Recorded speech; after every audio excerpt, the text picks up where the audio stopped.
السلام علیکم ورحمۃ اللہ وبرکاتہ۔ بسم اللہ الرحمن الرحیم، والصلاة والسلام علی سیدنا و مولانا محمد وعلی آلہ واصحابہ اجمعین، اما بعد۔ میرے محترم بھائیوں، دوستوں، بہنوں، بچوں، بچیوں اور تمام امت مسلمہ اور خاص طور پر اہل پاکستان، ہم سب کے لیے مبارک موقع ہے کہ اللہ تعالیٰ ہمیں رمضان کے استقبال کے لیے اللہ نے ہمیں مہلت دی، ہم زندہ ہیں، اور اللہ کرے کہ رمضان سب کو نصیب ہو۔ رمضان ایک خاص مہینہ ہے جو اللہ کی رحمتوں کو لینے کا ہے۔ اللہ تعالیٰ کا عرش پہلے آسمان پر آ جاتا ہے، جہنم کے دروازے بند کر دیے جاتے ہیں، جنت کے دروازے کھول دیے جاتے ہیں۔ یہ پہلے کسی امت کے لیے نہیں تھا۔ ان کا روزہ مشقت والا تھا، افطاری سے افطاری۔ ہمارا روزہ اس کے مقابلے میں بہت آسان ہے، سحری بھی افطاری بھی۔ ان کی نماز تراویح نہیں تھی، ہماری نماز تراویح ہے قرآن سننے کے لیے، قرآن کو زندہ رکھنے کے لیے۔ تو اللہ تعالیٰ کی طرف سے اعلان ہوتا ہے، 24 گھنٹے دن رات یہ اعلان ہوتا ہے، هل من مستغفر فاغفر له، هل من تائب فاتوب علیہ، هل من سائل فاعطیہ۔ یہ تین آوازیں 24 گھنٹے چلتی ہیں آسمانوں پر۔ کوئی ہے معافی مانگنے والا، میں اسے معاف کروں، کوئی ہے توبہ کرنے والا، میں اس کی توبہ کو قبول کروں، کوئی ہے مجھ سے مانگنے والا کہ میں اسے عطا کروں۔ اور پھر ایک فرشتہ اعلان کرتا ہے، یا باغ الخیر اقبل، اے نیکی کے چاہنے والے زور لگا، آگے بڑھا۔ اور دوسرا فرشتہ اعلان کرتا ہے، یا باغ الشر ادبر، اے گناہوں میں ڈوبے ہوئے انسان واپس آ جا، اللہ کی چھاؤں میں آ جا، اللہ کی رحمت میں آ جا، اللہ کی بخشش کی چادر میں اپنے آپ کو چھپا لے۔ اور اس میں فرض 70 فرض کے برابر ہو جاتا ہے، نفل فرض کے برابر ہو جاتا ہے۔ اور حضرت علی رضی اللہ تعالیٰ عنہ علیہ السلام کا فرمان ہے کہ کوئی شخص ایک فرض روزہ چھوڑ دے، پھر اس کی قضا میں قیامت تک عملی نفلی روزے رکھتا رہے تو اس ایک فرض کو نہیں پہنچ سکتا۔ تو سارے دوستوں سے درخواست ہے کہ روزے کا اہتمام فرمائیں اور اللہ کی رحمت کو لوٹ لیں۔ اور میں ایک حدیث سناتا ہوں کہ میرے نبی نے کس طرح رمضان کا استقبال کیا۔ آپ ممبر پر تشریف لائے، خصوصی طور پر جمع کیا، یا جمعہ کا خطبہ تھا تو آپ خطبہ بیٹھ کے نہیں دیتے تھے، کھڑے ہو کے دیتے تھے، چونکہ آپ کا خطبہ مختصر ہوتا تھا۔ تو آپ نے فرمایا، ماذا یستقبلکم وماذا تستقبلون، وہ کون آ رہا ہے؟ مفہوم ہے، لفظی ترجمانی مفہوم مطلب۔ ہم نے کہا وہ کون آ رہا ہے اور تم کس کی طرف جا رہے ہو؟ سب یوں ہو گئے۔ پھر آپ نے کہا، ماذا یستقبلکم وماذا تستقبلون، وہ کون آ رہا ہے اور تم کس کی طرف جا رہے ہو؟ سارے صحابہ میں ہلچل مچ گئی۔ تیسری دفعہ، ماذا یستقبلکم وماذا تستقبلون، وہ کون آ رہا ہے، کس کی طرف جا رہے ہو؟ سارے پیچھے مڑ مڑ کے دیکھیں، پیچھے تو کوئی بھی نہیں، تو حضرت عمر رضی اللہ تعالیٰ عنہ کھڑے ہوئے علیہ السلام۔ انہوں نے فرمایا، یا رسول اللہ اوحی نزل، یا رسول اللہ کوئی وحی آئی ہے؟ آپ نے فرمایا لا، کہ نہیں۔ اعدو حضر، اللہ نے آپ کو آنکھ دی ہے دیکھنے والی، تو کیا کوئی دشمن مدینے کی طرف آ رہا ہے اور آپ نے دیکھ لیا ہے اور وہ ہم پر حملہ کرنے آ رہا ہے، ہم تیاری کریں؟ آپ نے کہا اللہ، نہیں یہ بھی نہیں۔ تو انہوں نے پوچھا، بھائی یا رسول اللہ کون آ رہا ہے؟ تو آپ نے کہا رمضان آ رہا ہے، سبحان اللہ، کیا خوبصورت انداز تھا متوجہ کرنے کا، عظمت بٹھانے کا، ہیبت بٹھانے کا کہ رمضان آ رہا ہے۔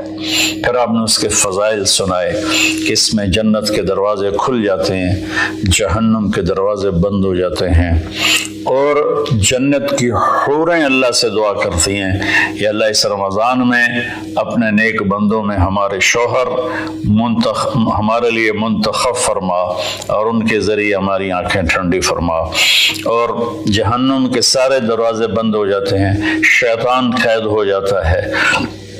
اور اس رمضان کا مطلب ہے جلنا، رمض یرمز، جلنا۔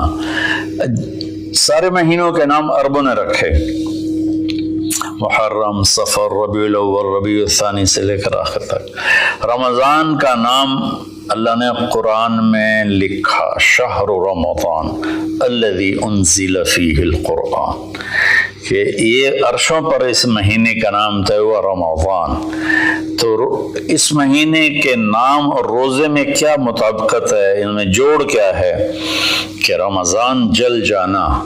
اس میں جب کوئی روزہ رکھنے والا، روزہ رکھنے والی جب روزے رکھتا جاتا ہے تو اس کے گناہ پچھلے سال کے جلتے جاتے ہیں، جلتے جاتے ہیں، جلتے جاتے ہیں، یہاں تک اللہ جیسے لوہے کو صاف کیا جاتا ہے آگ سے، اور دھاتوں کو صاف کیا جاتا ہے آگ سے، اور ظاہری میل کو صاف کیا جاتا ہے پانی سے۔ تو پورے سال میں جو گندگیاں ہمارے اندر گھس جاتی ہیں، کبھی حسد، کبھی بغض، کبھی کینہ، کبھی کچھ، تو اللہ تعالیٰ اس کو اندر سے کھینچ کے باہر نکال کے صاف کر دیتا ہے۔ اور عید کی رات کہتا ہے کہ فرشتوں سے جن مزدوروں نے مزدوری پوری کر دی ہو تو اس کا کیا، اس کے ساتھ کیا ہونا چاہیے، تو سب نے عرض کیا اس کو مزدوری ملنی چاہیے۔ تو پھر اللہ تعالیٰ فرماتے ہیں تم گواہ رہو، میرے بندوں نے دن میں روزہ رکھا، رات کو قیام کیا اور میرا قرآن سنا، میں اس مزدوری کے بدلے ان کے سارے گناہ معاف کرتا ہوں۔ تو میری درخواست ہے تمام بہن بھائیوں سے کہ ہم اس کی تیاری کریں۔ ایک تیاری ہوتی ہے ظاہری جو ہم چیزیں اکٹھی کرتے ہیں، ایک تیاری وہ ہے جس کے بغیر ہمارا روزہ قبول نہیں ہوگا۔ میرا نبی کا فرمان ہے 4 آدمی ایسے ہیں جن کی لیلۃ القدر میں بھی بخشش نہیں ہوتی تو رمضان کی باقی راتیں تو اس سے ادنا ہیں، کہ 4 اگر قسم کے گناہ چاروں کسی میں ہوں یا ایک کسی میں ہو، بخشش نہ ہونے کا مطلب یہ ہے کہ اگر وہ توبہ نہیں کرے گا تو اس کا روزہ اس سے معافی نہیں دلا سکے گا۔ توبہ کرنے پر تو کفر معاف ہو جاتا ہے، توبہ کرنے پر تو شرک معاف ہو جاتا ہے، ہر بڑے سے بڑا گناہ معاف ہو جاتا ہے۔ اور اللہ کی رحمت کا بتاؤں، میرے نبی کا فرمان ہے ما اسر من استغفر وین عاد فی اليوم 70 مرۃ۔ چند دن پہلے ایک نوجوان نے مجھے فون کیا، مولانا بڑی توبہ کرتا ہوں پھر گناہ ہو جاتا ہے، 10-15 دن سے اوپر نہیں گزرتا پھر گناہ ہو جاتا ہے، پھر توبہ کرتا ہوں تو یہ توبہ کا مذاق ہے، میری بخشش نہیں ہوگی۔ وہ دوڑ رونے لگا ٹیلی فون پر۔ تو جب تھوڑا اس کے آنسو روکے تو میں نے اس کا بیٹا تو میں ایک حدیث سناتا ہوں کہ میرے نبی کا فرمان ہے جو دن میں 70 دفعہ توبہ توڑے، اور 70 سے مراد 10 7 70 نہیں، عربی میں 70 سے مراد ہوتا بے شمار۔ میرے نبی نے فرمایا کہ جو دن میں 70 دفعہ توبہ توڑے اور پھر توبہ کر لے سچے دل کے ساتھ، تو میرے رب کی نظروں میں وہ محبوب ہے، وہ اس کا پیارا ہے، چاہے وہ بار بار توبہ توڑتا ہے لیکن اس کے بعد وہ روتا ہے، معافی مانگتا ہے، اور آخری سانس تک اللہ نے توبہ کا دروازہ کھلا رکھا ہے۔ باب التوبۃ مفتوح ما لم یغرغر، جب تک گلے کا وہ گھنگرو بند نہیں ہوتا اس وقت تک اللہ تعالیٰ بندے کی توبہ کے لیے دروازہ کھول کے بیٹھا ہوتا ہے۔ موت نظر آنے لگے پھر کہے یا اللہ میری توبہ، تو وہ قبول نہیں ہے، لیکن اس سے 1 منٹ پہلے اسے پتہ نہ ہو وہ توبہ کر لے تو اللہ اس کی توبہ معاف کرتا ہے۔ میں ایک دفعہ جماعت میں گیا نواب شاہ، تو ایک گھر میں بڑے وڈیروں کو اکٹھا کیا، تو آخر میں توبہ کراتا ہوں، کہو یا اللہ میری توبہ، یا اللہ میری توبہ، یا اللہ میری توبہ۔ تو اس میں ایک وڈیرا صاحب تھے، بڑی بڑی مونچھیں تھیں، بڑا ہیوی ویٹ، ان کی آواز سب سے بلند تھی، یا اللہ میری توبہ، یا اللہ میری توبہ، یا اللہ میری، اور ساتھ رو رہے تھے زار و قطار۔ واہ میرے رب! یہ بیان تھا ظہر سے پہلے، وہ گھر گئے ہیں اور رات کو ان کو ہارٹ اٹیک ہوا اور ان کا انتقال ہو گیا۔ ساری زندگی نافرمانی میں تھی۔ مجھے لوگوں نے بتایا کہ وہ بڑے کوئی اچھا زندگی کا رخ نہیں تھا، لیکن میں یقین سے کہتا ہوں کہ اس دن کی ان کی توبہ نے ان کو اللہ کی بارگاہ میں محبوب بنا دیا، مقرب بنا دیا۔ تو میں صرف 4 باتیں ہیں میرے بھائی بہنوں۔ ایک ہے مدمن خمرن، جو مستقل شرابی ہو اور شراب کا عادی ہو، اس کی رمضان کے روزے سے بخشش نہیں ہوتی۔ عاق لوالدیہ، جو والدین کو پرزے کر دے۔ والدین کا اونچا بول کبھی کبھی بولا جاتا ہے، کبھی بدتمیزی ہو جاتی ہے، اس کو نافرمانی نہیں کہتے۔ جو اپنے والدین کے دل کے ٹکڑے آنکھ پھاڑنے کو کہتے ہیں۔ یہاں اللہ تعالیٰ نے، اللہ کے نبی نے نافرمانی کا لفظ استعمال نہیں کیا، بلکہ حقوق کا مطلب کسی چیز کو پھاڑ کے پرزے کر دینا۔ تو جو ماں باپ کو اتنا زخمی کرے کہ ان کی آہیں نکلیں، ان کے آنسو نکلیں، اس کی بھی بخشش نہیں ہوگی۔ تیسرا، جو قاطع الرحم، جو رشتہ داروں سے لڑتا رہتا ہو، کسی سے نہ بنا کے رکھے، نہ بھائی سے، نہ بہنوں سے، نہ چاچے سے، نہ مامے سے۔ ماں اور باپ کی طرف سے جتنے رشتے ہیں وہ رشتے ذوی الارحام کہلاتے ہیں۔ جو ان رشتوں کو توڑتا ہے اور ان سے لڑتا بھڑتا ہے، اپنے آپ کو سپیریئر سمجھتا ہے، یہ سب گند ہے، یہ سب ایسے ہیں، ایک اس کی بخشش نہیں ہوتی۔ اور چوتھا ہے المشاحن، جو دل میں کسی کے لیے بغض پالتا ہو، نفرت رکھتا ہو، حسد رکھتا ہو۔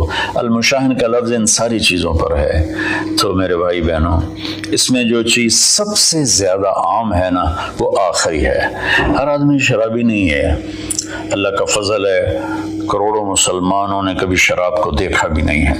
ہر آدمی ماں باپ کا نافرمان نہیں ہے، ہر آدمی اپنے رشتہ داروں سے لڑا ہوا نہیں ہے، لیکن ہر آدمی اپنے دل میں کسی نہ کسی کا بغض پالے بیٹھا ہے، کسی نہ کسی کی نفرت لیے بیٹھا ہے، کسی نہ کسی کا حسد لیے بیٹھا ہے، کسی پر غصہ لیے بیٹھا ہے۔ یہ چونکہ انسان کی فطرت ہے کہ وہ منفی چیزوں کی طرف جلدی جاتا ہے، نیگیٹیوٹی کی طرف ایسے جاتا ہے جیسے پانی اوپر سے نیچے، اور پازیٹیو چیزوں کی طرف جانا مشکل ہوتا ہے جیسے نیچے سے اوپر جانا۔ تو اس میں پھر آدمی پھسل جاتا ہے۔ ایک اس ہمارے سوشل میڈیا نے اس طرح نفرت پھیلا دی ہے، جھوٹی باتیں کر کے، جھوٹے عنوان لگا کر۔ تو میری گزارش ہے سارے بہن بھائیوں سے، ہم رمضان کی تیاری کریں۔ کیا تیاری کریں؟ ہم اللہ نہ کرے کوئی شرابی ہو، کوئی ہے تو اللہ کے واسطے توبہ کر لے۔ اللہ نہ کرے کہ کوئی ماں باپ کا نافرمان ہو، ہیں بہت سے ہیں، کوئی ہیں تو وہ توبہ کر لیں۔ اللہ نہ کرے کوئی رشتہ داروں سے لڑتا رہتا ہو، کوئی ہے تو وہ توبہ کر لیں۔ میرا رب نہ کرے کہ ہمارے دلوں میں میل ہو، ہم اپنی میل کو صاف کر لیں۔ میرے نبی نے فرمایا کہ اے میرے بیٹے انس، میری ایک عظیم الشان سنت ہے، میں شارٹ کٹ کر کے بتا رہا ہوں، اگر تو اس پہ قابو پا گیا تو جنت میں میرا ساتھی بن جائے گا۔ اور وہ یہ ہے کہ اس دل کو پوری دنیا کے انسانوں کے کھوٹ سے پاک کر دے۔ لیس فی قلبک غش لأحد فافعل۔ تو اس آخری مضمون پر میں گزارش کرتا ہوں، اپنی بات بھی ختم کرتا ہوں، کہ ہم ایک دوسرے کو معاف کریں. چونکہ ہمارا ملک تقسیم ہے بہت سے طبقات میں، مذہب کے نام پر بھی بے شمار طبقات ہیں اور نفرت سے بھرے ہوئے ہیں، سیاست کے نام پر بے شمار طبقات ہیں، نفرت سے بھرے ہوئے ہیں، قوم کے نام پر، زبان کے نام پر، اور باہمی آپس کی رنجشوں کے نام پر، چھوٹی چھوٹی باتوں پر پورا پاکستان پھرا ہوں اور کئی دفعہ پھرا ہوں. ہمارے دل بہت زیادہ گند سے بھرے ہوئے ہیں. تو میں سب کے سامنے ہاتھ جوڑتا ہوں، بھائیو اپنے دلوں کو صاف کرو، سب کو معاف کرو. میں سب سے پہلے سارے سامعین سے معافی مانگتا ہوں کہ اگر میری وجہ سے کسی میرے بھائی بہن کا دل دکھا ہو، چونکہ بولنے والا نبی نہیں ہوتا، بولنے والا انسان ہوتا ہے، اور کبھی بھی نہیں ہو سکتا کہ وہ خطا نہ کرے، یہ ناممکن ہے. صرف وحی کی صفت ہے، خطا سے پاک ہے. باقی بڑی سے بڑی کتاب ہو لکھنے والے یا بولنے والے کی زبان ہو، اس سے خطا قبول نکلتا ہے. ہمیں اس کی اچھی تعویل کرنی چاہیے. بہرحال میری وجہ سے اگر کسی کا دل دکھا ہے تو چونکہ کل ہو سکتا ہے روزہ ہو جائے، ورنہ پرسوں کا تو انشاءاللہ یقینی ہے، تو مجھے آپ سب اللہ کے لیے معاف فرما دیں. میں نہیں چاہتا ہوں کہ میری وجہ سے میرے کسی مسلمان بھائی بہن کے دل میں کدورت ہو اور میں اس کا سبب بنوں. تو میں سب سے معافی مانگتا ہوں، ہاتھ جوڑ کے معافی مانگتا ہوں، اور آپ سے دعا کا طلبگار ہوں. چونکہ میں ہر وقت بولتا ہوں، میری بات اللہ تعالیٰ لوگوں تک پہنچاتا ہے، تو اس میں اونچ نیچ بھی ہو جاتی ہے، غلط بھی ہو جاتا ہے، صحیح بھی ہو جاتا ہے. تو اس لیے سب سے پہلے میں اپنی طرف سے معافی مانگتا ہوں، اور میں آپ سے کہتا ہوں سب کو معاف کر دیں. وہ چھوٹی چھوٹی باتوں پہ لڑ، اس نے مجھے کھانے پہ نہیں بلایا، بول چال بند ہو گئی. اس نے مجھے سلام نہیں کیا، بول چال بند ہو گئی. اتنے چھوٹی چھوٹی باتوں پہ ہماری لڑائیاں چل رہی ہیں. اس نے ہمیں رشتہ نہیں دیا، بول چال بند ہو گئی. تو بہت چھوٹی چھوٹی باتیں ہیں جس پر لڑائیاں شروع ہو جاتی ہیں، نفرتیں شروع ہو جاتی ہیں. تو میری آپ سب سے گزارش ہے کہ ہم روزے کا اہتمام کریں، تراویح کا اہتمام کریں. رمضان میں قرآن اترا، اور رمضان کی سب سے بڑی عبادت قرآن کی تلاوت ہے. سارے ذکر اذکار سوائے جو سنت اذکار ہیں وہ کر کے بس سارا دن آپ قرآن پڑھیں. میرے ایک دوست ہیں، میرے ساتھی تھے رائمنڈ میں، مولوی ثناء اللہ صاحب، وہ رمضان میں ایک دن میں قرآن ختم کرتے ہیں. اب بیمار ہو گئے ہیں تو 3 دن میں کرتے ہیں. ان کا سارے سال کا معمول ہے، 3 دن میں قرآن ختم کرتے تھے. اب کافی بیمار ہیں، اب پتہ نہیں ان کی کیا صورت حال ہے، بنگلہ دیش میں ہوتے ہیں، لیکن ان کا عام معمول تھا زیادہ سے زیادہ 1 ہفتہ قرآن ختم. تو ہم باقی نفلی عبادات، اشراق ہے، اوابین ہے، چاشت ہے، سارا کچھ کریں، لیکن ایک تراویح کا اہتمام کریں کہ ہر سجدے پہ 1500 نیکی لکھی جاتی ہے. اور ایک قرآن کی تلاوت کا اہتمام کریں. جھوٹ نہ بولیں، غیبت نہ کریں، حسد نہ کریں، بغض نہ رکھیں، ماں باپ سے ناراضگی نہ ہو، شراب سے دوری ہو. یہ چند چیزیں ہیں. اور اس وقت ہم ایک بڑی مشکل سے گزر رہے ہیں جو کہ ایک وبائی مرض کی شکل میں پوری دنیا پہ چھا گئی ہے، اور اللہ تعالیٰ نے ایک ذرے کے سبھی چھوٹے جراثیم کے ذریعے اللہ نے پوری کائنات کو ہلا کے دکھا دیا ہے کہ رب السماوات والارض فاصطبر لعبادتہ هل تعلم له سمیہ. کیا چیلنج ہے اس لفظ میں. اللہ کہتا ہے کوئی تیرے رب کے مقابلے میں آنے والا ہے؟ سبحان اللہ. تو اللہ نے طاقتوں کو جھکا دیا اور ان کے ناک زمین پہ رگڑوا دیے. تو اس وقت نا ہمارے مالدار لوگ تکلیف اٹھا رہے ہیں. کئی میرے دوستوں نے بتایا کہ اربوں روپے کا مال تیار کیا کیونکہ ہمارا سیزن تھا اور وہ سٹاک ہو گیا. سارا پیسہ اس میں پڑا ہوا ہے، خریدار کوئی نہیں ہے، ادھار بھی کوئی نہیں لیتا ہے. تو سب سے زیادہ جو متاثر ہیں وہ ہمارے غریب لوگ، دہاڑی دار اور روزانہ کی محنت کرنے والے، ریڑھی والے، چھاپڑی والے، سائیکل پہ پھیری لگانے والے، اور اپنی کدال لے کر چوک میں بیٹھے ہوتے ہیں کہ کوئی کام پر لے جائے. تو میں ہاتھ جوڑتا ہوں، اپنی زکوٰۃ جتنی آپ نکال سکتے ہیں ان غریبوں کو ڈھونڈ ڈھونڈ کر ان کے گھروں تک پہنچائیں۔ چونکہ ایک لاک ڈاؤن کی شکل بنی ہوئی ہے تو احتیاط سے چلنا پھرنے کی تو اجازت ہے، گورنمنٹ نے دی ہوئی ہے۔ تو میری درخواست ہے کہ اس وقت زکوٰۃ کا سب سے زیادہ حقدار وہ طبقہ ہے جن کے گھر میں فاقے ہیں اور چولہے نہیں جل رہے، چونکہ روز کی تازہ کھاتے تھے۔ اس وقت ہمارے غریب بہن بھائی وہ سب سے زیادہ آپ کی زکوٰۃ کے حقدار ہیں۔ کھول دو اپنے تجوریوں کے دروازے، وہ اللہ کے نام پہ دو۔ اس وقت آپ کی زکوٰۃ، صدقات، خیرات ساری کی ساری ان کو جاتی، کھانے بنا بنا کے بھیجو، راشن کے پیکٹ بنا کے بھیجو۔